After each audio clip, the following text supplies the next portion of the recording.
পেঁয়াজ, মরিচ, লবণ,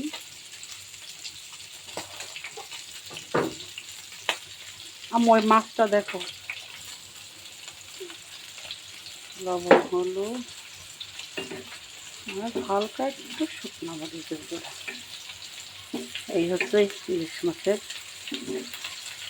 মশলা, আর কিচ্ছু দেবো না।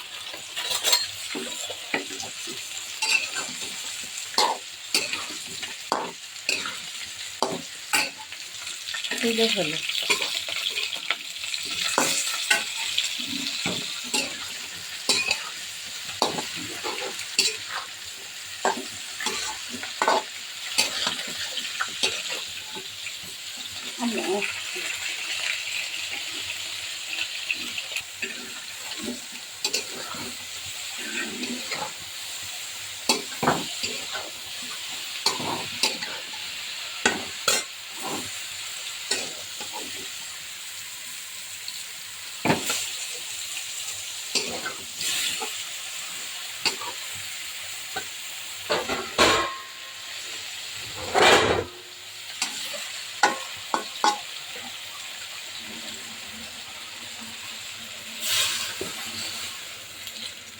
আর একটু লাগবে মনে হয়।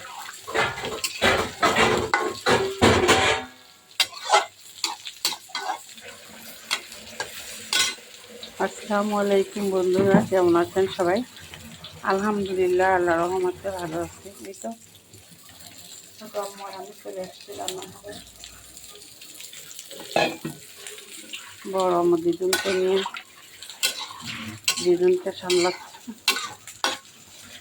তো ইলিশ মাছ দিয়ে বেগুন দিয়ে ভেজে ভুনা করবো, আর ইলিশ মাছের মাথা, লেজ, কয়েকটুকু মাছ এই দিয়ে মাখা মাখা একটা ঝোল রান্না করবো। আমার ডাইকে দাও না,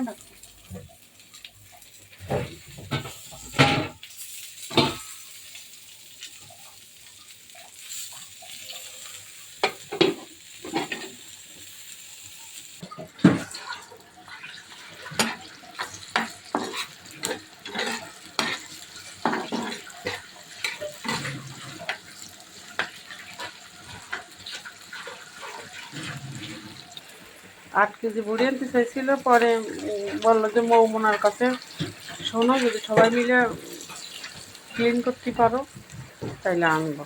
মৌ বললো যে আমি যত সময় ঘুম থাকতে আমি পারবো। তারপর দেখলাম যে আমারও শরীরটা ভালো লাগছিল না, সব মিলে বলছে যে সাইজাব আসলে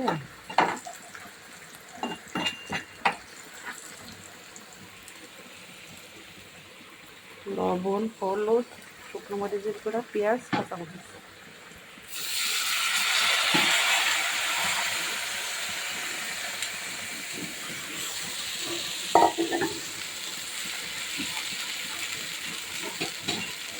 আর একটু পানি দাও।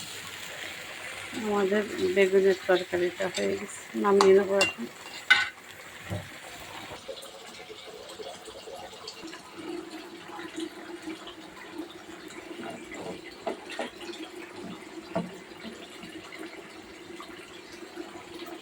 নামানোর একটু আগে বেগুন দিয়ে নামিয়ে নেব।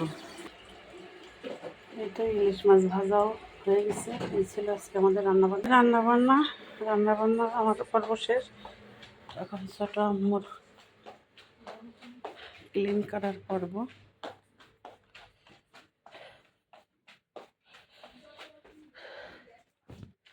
সবাই ভালো থাকবেন, সুস্থ থাকবেন, আমাদের জন্য দোয়া করবেন। দেখা হবে, কথা হবে পরবর্তী ভিডিওতে। সেই পর্যন্ত আল্লাহ হাফেজ।